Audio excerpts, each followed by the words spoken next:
Mandy Smith grew up in Tottenham in North London, a wild child who was only 13 when she first met the Rolling Stone Bill Wyman. 5 years later, she became his bride. Theirs was an unlikely love affair.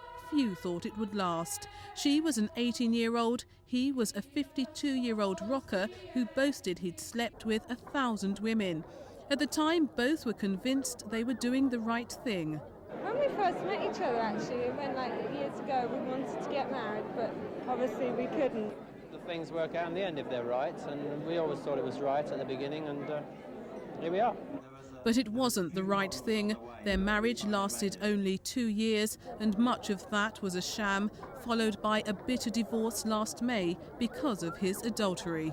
Mandy Smith had demanded a settlement of £5 million, but today a High Court judge granted a fraction of that, just £580,000.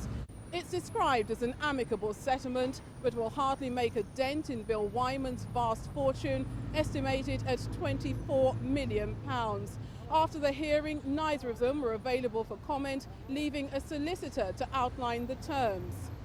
Mandy Smith will receive a house valued at £250,000 and a lump sum of £130,000. She'll also get £200,000 towards her costs and expenses.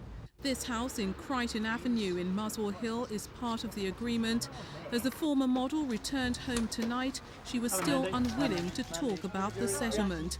The failed legal battle for a substantial chunk of Wyman's cash had closed an unhappy chapter in her life.